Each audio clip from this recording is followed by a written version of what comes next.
Mermaids is in big trouble. For those of you not aware, perhaps you're over in America, Mermaids is a UK-based charity that says that what they do is support trans and queer young children, as if there is such a thing, and they try and get them the appropriate help they need, which of course means gender affirmation, sorry, I forgot the term for a second, gender affirmation care, basically get them in touch with the kind of doctors that are going to prescribe them with hormones as quickly as possible. Not something that I would say is particularly positive for humanity as it stands right now. But before I get more into that, we do always have excellent premium content coming out on our website, Lotus Eaters, every single day that you should check out. And some of it isn't always related to politics and social issues, etc. Sometimes we have some more fun stuff, like Carl's continuing quest for Bigfoot and his continuing quest to convince that Callum that Bigfoot is real, including this one, the most recent one, Bigfoot Part 2, where they're going over historical accounts of people supposedly seeing Bigfoot in the wild. So if you're interested in that kind of content, along with everything else we do, go out and check that on the website. Anyway, let's carry on. So something I wanted to point to before we get into the main meat of this story is this recent event that happened on Twitter, I would say, and I believe that at the moment you're not on Twitter because you've been taken off, if you don't mind me saying. I've been kicked off. Yes, you've been kicked off for the sad atrocity of referring to a woman as a whore, or possibly calling someone white trash, but it's Twitter, so I think... It was, yeah, and they weren't directed at an individual per se. It was a comment on my own tweet about a story in the Daily Mail. So as a white man who grew up in poverty, I'm allowed to use the term white trash because that's where I grew up. I don't care about anybody using the term white trash. And the woman who steals another woman's husband and that family took her in to protect her and then she steals her husband, to me, is a whore. I think your judgment is pretty fair there. But it's Twitter, what can you do? Yeah, Twitter disagreed, although I think Elon's in the middle of actually buying them now, finally, maybe, although Twitter themselves seems, as far as I'm aware, might be suing, so who knows what's going on with that. But so if people want to find me now, I'm on Getter. Well, follow Nick on Getter. But one of the things that happened was this person, Casey Miller, who is a trans man, just posted this tweet out saying, just for some perspective, this is what almost 5 years of hormones does to a teenage girl. Remember, I'm 21. As far as I can tell from having watched this little video, and you can find the link down in the description below. But from what I've seen, it's literally just this guy saying, well, I had a haircut, here's my hairline right now. 5 years ago, I was a teenage girl and I went on testosterone and this is what it's done to me. Nothing really saying you shouldn't do this, nothing coming out and trying to be sensationalist about it. Literally just saying, this is the effects. As far as I'm concerned, pretty, fair thing to point out, because this isn't the sort of things that I've seen anybody within the online trans community point out could be a side effect. But then, of course, you get the endless kindness and solidarity of the online trans community coming out with people like ContraPoints. Natalie Wynn, are you familiar with this person? No. Well, I'm envious of you. She is a trans YouTuber, barely fits that description anymore because I think she posts like one video a year nowadays, coming out saying this is what 5 years of testosterone does to anyone with genetics for male pattern balding. Should we put cis boys on puberty blockers until they're old enough to decide? I don't get what this kind of comment adds to the conversation other than just mean-spirited dunking on this Casey person who came out and made this original... What seems to have happened is, and we'll see this through a lot of the tweets I'm going to point to in a moment, is that people have seen any sort of referral to the reality of what happens when you go through these kinds of hormone procedures and trans surgeries, any sort of referral to the reality of that as threatening, because they recognise that the reality isn't quite as sexy as what they're trying to sell to people. Like ContraPoints, for instance, always portrays herself in these sort of seductive, revealing outfits in these low lights with pink and purple behind her. But the reality for most people is not going to be that you'll become this new wave internet icon. You're just going to be another person who ends up looking like this, and maybe all of the problems in your life won't be solved. So they just see that and they just go, oh, well, that's a threat to what we're selling, as far as I'm concerned. I've spent 2 decades working with people like this, not trans people, but people who are actively damaging their own lives and then create their own narrative and their own lies and their own story about why it's great what they're doing for them. So if you're looking at people who are rough sleeping and homeless, living in a street corner in a box, and I'll walk up to them, sit down, chat to them, and they'll say to us, I've chosen this life. I like this. I want to live outside. I want to do this. And you look in their eyes and all you can see is death. And you speak to them and they're lying to themselves and to you. And over several months of working with them, they actually then admit it, that I'm dying. I don't want to be here. But it's the masks we all wear, and it's the mask they wear to get through the day and to stop people asking them questions and to dig. So if I can say I'm happy and I'm wonderful and my life's fantastic, you'll stop asking me questions about it. That's absolutely what it is. Interestingly enough, relating to that, I'm reading The Righteous Mind by Jonathan Haidt at the moment. Are you aware of it? Yep. Yeah, it's one of those ones I should have read ages ago. It's a fantastic book so far. But he's talking in the section I'm just reading about confirmation bias and how people's reasoning skills didn't develop so that we could find an easier path to truth. They just developed so that we had better ways of explaining our own biases and trying to convince others of our own biases. And if somebody, like you say, in that situation is just accepted, well, this is how it is, they're just going to come up with reasons to accept that and to convince others to just leave them alone, aren't they, sadly? And that's what I see this as, especially from someone like ContraPoints, who's been accused by many people of encouraging this kind of behaviour and this kind of transition in kids, which is obviously very damaging for a lot of people. But you immediately go on the defensive. The only thing that these people throw out is, well, it's your fault. Everybody would have told you the real risks of it, so it's your fault. It's not my fault for making this seem like a glamorous and sexy lifestyle. It's everybody else's fault for just falling for it. I'm going to convince you to trans yourself, and then I'm going to dunk on you when the consequences come back around. She has a point. I mean, she's also part of the problem, but she also has a point. I don't want to go down the path of people who are detransitioning or sorry, they've transitioned, and I don't want to go down the path where we say to them, you've just been a victim, because do you know what? Unless you was a child when it happened, you weren't a victim.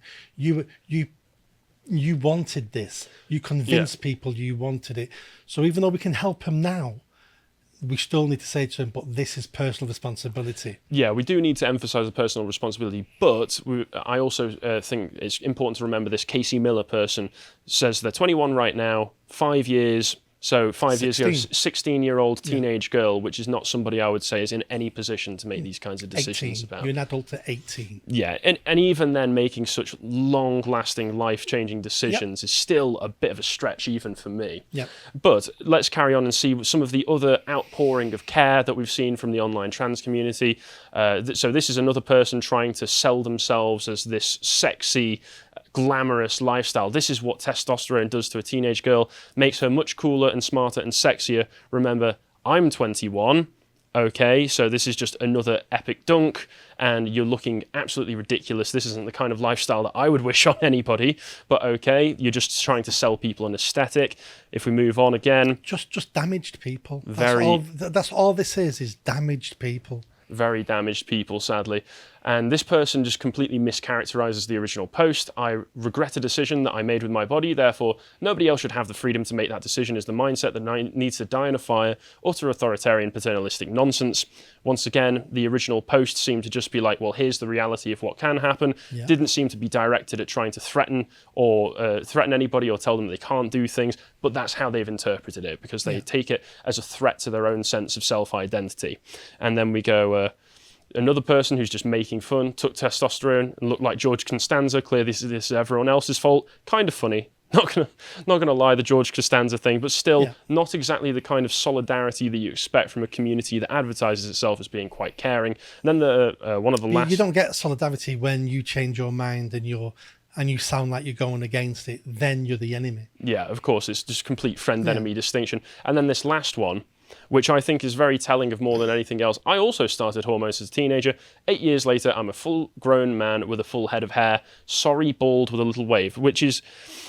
You can say that you're a full-grown man with a head of hair, and to be honest, this person obviously passes quite well. If I walk past this person if I walk past this person in the street, I wouldn't guess that they're trans. But still acting like a petty teenage girl. If I'm completely honest. This kind of reputation destruction, these petty comments, are not masculine behaviour. I would argue that the majority of behaviour people take place on in online is very petty teenage girl, very feminine behaviour. So once again, you can change the outfit, but you can't change your soul, in a sense, I suppose. A decent comment from this man would have been, I'm sorry it's not worked out for you, but it's worked out for me and my life's a lot better. Yeah. I hope you find peace in the next decisions you make. That would be an acceptable tweet. As in, Absolutely. you're not agreeing with that person that it's all wrong because it happened and it went well for you, but you're sorry it's not worked out for that person. They're the tweets we should be sending. Absolutely. That's actually a very nice thought, and it is a shame that a community that's advertises itself as so inclusive and caring, the second somebody has basically blasphemed against their rituals and scriptures, you could say, they're more than willing to excommunicate, more than willing to mock and ridicule, because like you say, these people are people who need help for the most part. So the fact that they don't offer each other help is quite sad. But that was just a reminder of what the online trans community is like. And just onto more important matters, such as Eddie Izzard sadly coming out as a politician, which nobody was looking for, nobody was asking for, and advertising himself as, I'm for Sheffield, for Labour, I'm putting forward the ideas of fairness and equality, which are not, as Connor pointed out in a quote tweet that he put out, which are not two values that can live side by side with one another. If you want equality, you, by definition, cannot go for fairness, because equality, raising everybody up to the same level and keeping there, will necessitate a certain level of unfairness, whether that be in hiring practices, the way that you treat certain people. It's completely unfair. So obviously that's just nonsense straight away. But an interesting thing at the end of this is he goes, oh, also, by the way, I happen to be trans, because he knows beyond what he's selling these people as in terms of policy, he knows that what he's selling them is an image. Labour voters of Sheffield, you can vote for me to show what an incredibly progressive and diverse and forward-thinking people you truly are, which doesn't add any value.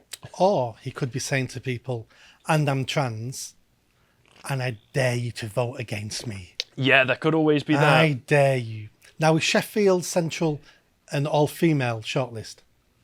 Oh, yes, it was.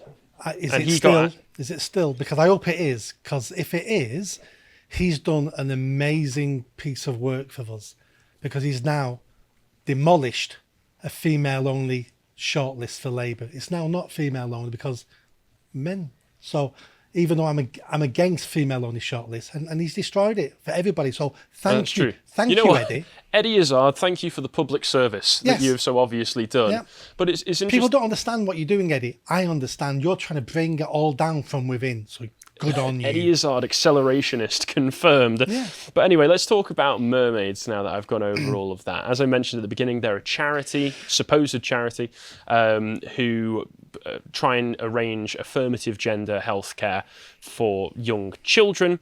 And there has been a lot of scrutiny put their way recently as a number of controversies have come out, which are, honestly, if you know anything about the online trans community and how it ends up manifesting in the real world, are quite unsurprising, sadly. The NHS doctor and trustee of controversial mermaid charity sparks fresh trans row after describing biological sex as a concept. This is just the tip of the iceberg. People, sadly, are quite accepting of this mindset, although people do push back, thankfully.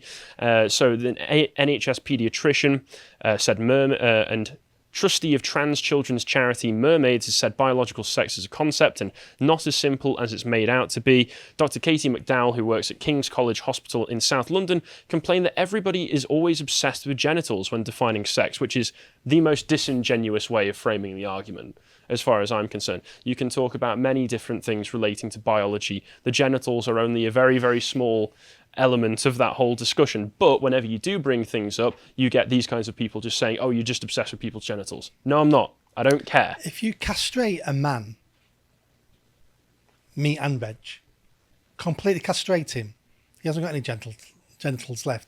Is he a man or is he a woman? Well, you test his DNA and it comes back male, he's a man. Yeah, there'll also be all sorts related to bone structure, the way that your pelvis is strength, fitness, lung capacity. The brains are different. I think male brains have more grey matter, women's brain have more white matter. There's I forget what it was. I was reading Charles Murray's book last year on human diversity. He was discussing how men and women, even if they can use similar tools in their brains to come to the same conclusions, the way that men and women use those tools that you're naturally equipped with is just completely different from one another. Like, women have a much more sensitive limbic system. They're much more sensitive to emotion. There's all sorts of things outside of the whole genitals argument. Men can open jam jars easier. We can reach things on high shelves. We have many advantages. But they carry on. The Medica also accused the UK's very active gender critical movement, those who maintain that biological sex cannot be changed, of being very, very anti-trans and spearheading the horrendous attacks on trans human rights. So they're just another charity that's designed to promote fear, promote divide within the public, so that they can win your kids over by scaring them. This sounds like half the charities in the UK at the moment. Yeah, promote all this. Sadly, it does. So this is not something that we're finding unusual. And once again, for those of you who aren't tuning into this live and are checking out on YouTube, you can find out exactly how much this is being pushed on children if you check out a premium podcast that I did recently called What Exactly Are Leftists Teaching Our Kids. This is part of our 2-year anniversary special that we're doing, where every day for a few weeks we're releasing a new an older piece of premium content for free for a week for people who haven't subscribed to the website, so you can see what it is that you're missing and maybe think about signing up for some more. And this is my piece of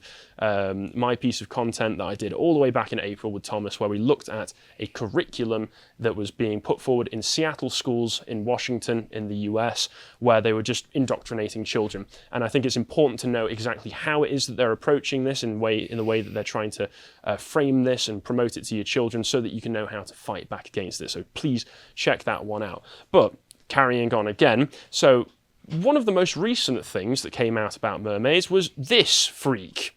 Have you seen this freak?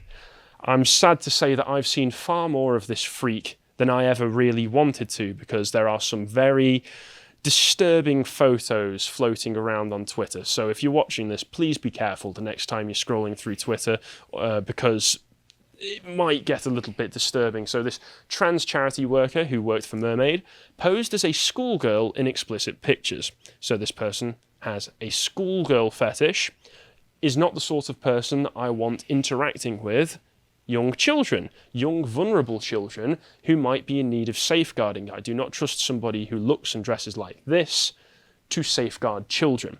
But I'll carry on. So parents of children who have used the transgender youth charity Mermaids have complained to the watchdog after a worker posted explicit images and sexualized pictures as a schoolgirl online. Darren Mew, digital engagement officer at the children's charity, who identifies as they, them, posted an image of himself on Instagram with an upwards view through his short skirt with the words, "Sorry, I can't hear you. I'm just out here living my fantasy." So just openly admitting, this is my fantasy, this is a fetish, this is why I'm doing it. Also, please clap. Back in the day, people weren't clapping for people's fantasies and fetishes being displayed and exhibited publicly, except if you were going into some kind of seedy club. But now people are working for children's charities, posting this publicly, expecting for this to be, just A-OK. Very disturbing behaviour. He was also featured in a collage of 6 pictures of himself naked, holding his you-know-what from the rear, with pairs of breasts with penises protruding from them, for a shot for House magazine, an LGBT publication. And you wonder why people question the larger LGBT community. Sadly, I'm sure there are plenty of normal people within that community. My own uncle is gay. Not everybody is like this, but it seems that the mainstream prevailing culture regarding it is pretty freakish, as far as I'm concerned. More and more gay men and lesbians are turning against the community now and are calling it out. And good for them. They have to, because when this implodes, and this will implode, it will be gay men who take all the flack, because all these queer people will just disappear back into normal society. Gay men will take the beatings and take the assaults and take the abuse. Yeah, I mean, this is why you get organisations like Gays Against Groomers and the LGB Alliance, which are all doing good work. Yeah, they can see what's coming, because the average person, the average hoodlum, with an Asbo and a baseball bat, all he sees is LGBT. All he sees is gay men. That's all they are. They're just different types of gay men. So gay men need to get more gay men need to speak up about this, because they'll be the ones who suffer the most when this implodes. And also, I just think we all have a moral duty to protect children. So those people coming out and trying to do their best to protect children, I've got their back, as far as I'm concerned. But it continues by saying that Mew lists himself on LinkedIn as the Digital Engagement Officer at Mermaids. He's featured in campaign material for the charity, and until recently on the Mermaids website, under a staff profile saying Darren joined Mermaids in 2021. They have many years of experience working in the LGBT and charity sectors and believe in the power of community and bringing people together. When they aren't working, you'll often find them reading magazines, watching videos, or at a drag show. Once again, judging by everything else I've seen of this person, not the sort of person that you'd want near children. I don't understand how Mermaids, if they really do care about safeguarding and protecting children, wouldn't have done a background check on this guy or some kind of character assessment to determine whether they want him interacting with their... It's not the sort of thing charities do. They haven't got the setup. They've not got the resources. To do that sort of thing. At the moment, this gentleman's done nothing illegal. So, but as a charity, your main concern is safeguarding the people you work with, and Mermaids work with children, and there's nothing more important than that. Now, Mermaids knew all of this. They had to know all of this, but it's not an issue to Mermaids because of Mermaids' aims and objectives in society anyway. So this is what Mermaids wants. So that's why Mermaids never pushed back and gave him the job, because he's queer. We're for queers. We want children to be queer. This is just what queer people do. Yes, he's not touched anybody, but he likes to dress up as a pubescent girl with a short see-through skirt, and he likes to have an erection while he does it. Nothing wrong, because he's not touched anyone, so there's nothing wrong with that. But that's queer theory. Everybody else in the country is going, that's a step too far. Yes. And we know where this leads to, and we're not having any of this. It's just that queer theory and identity... gender identity theory and all that have started warping some of this, but common sense is common sense. Yes, I think. And where's the safeguarding? Has anybody read their safeguarding policies? Do they have safeguarding policies? That's why the Charity Commission is on their back now. I mean, even if they do have safeguarding policies, when we see things like this, I don't think they apply, really. If they do have safeguarding policies and they're hiring people like this. I set up a charity, Yeah, a multi-award winning charity. In our safeguarding policy, it never mentions any of this stuff.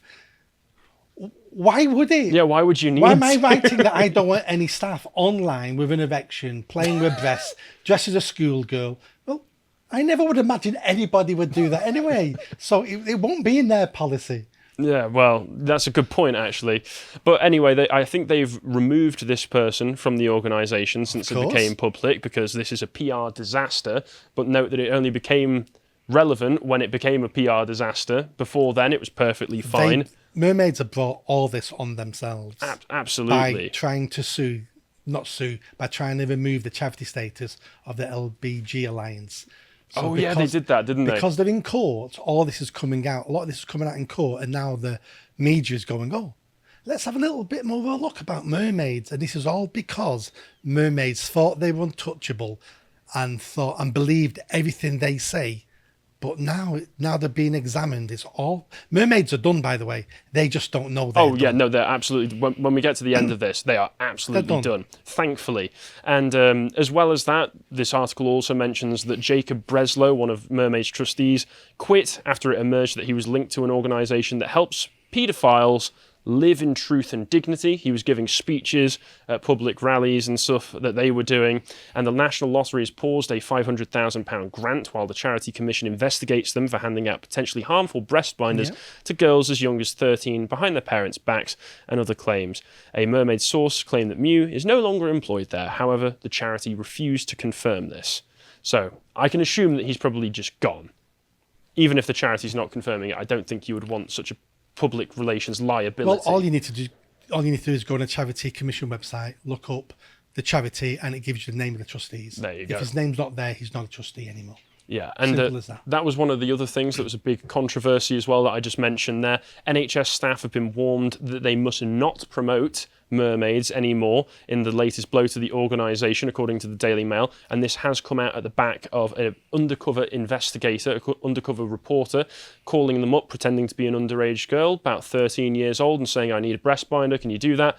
And they were prepared to send it out without parents knowing, without any safeguarding concerns whatsoever. So this has got them in big trouble as well, to the point where, as Calvin shared in the Twitter post right here, they have been questioned in Parliament. Yeah. They are being questioned in Parliament, and Liz Truss herself, after being spoken to about this by Miriam Cates, the MP, saying that we need a police investigation into mermaids, Liz Truss actually supported it. So we've got the PM herself saying, yes, it's time for an investigation here. So the first line of any safeguarding policy should always be that you will engage and inform parents of absolutely everything, unless the parent is the abuser. yeah. So if a child says to you, my daddy's hurting me, mum, obviously you don't go straight to the parents.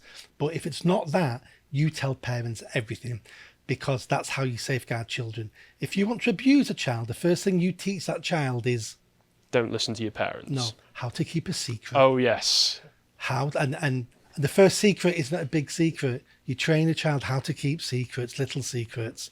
Here's a Mars bar. Don't tell anybody where you got it from. It's our secret. And that's how you do. So when a charity is sending things, chef binders to children, are doing all these things with children, and they're saying, and don't tell your parents, that is the first rule of safeguarding, just shattered. That's a good point. Well, thank you very much for that input there, Nick. But after all that, I can only hope that, like you said, Mermaids is done. They just don't know it yet. Yeah. Anyway. And so people who are thinking, why did mermaids get away with this for so long? It's because historically, as humans, we have always sacrificed children on the altar of the latest deity. The Aztecs, we've always done it. This new thing about gender and queer is just the latest version, and we're still sacrificing the lives of children today on this new altar, and it needs to stop. It absolutely does, and I can only hope that if mermaids go down, that'll be the next step in shutting this down for good. Hopefully. All right then. Thank you for watching that segment from the podcast Lotus Eaters. If you enjoyed that and want to find more, you can subscribe to our website and become a premium member today and access all of the extra videos that we've got, including videos like the central bank digital currencies are the next step to social credit scores, a rather long-winded title for a video I made recently. And if you'd like to find more from me, you can find me on Getter at Harry Lotus Eater. Thank you and goodbye.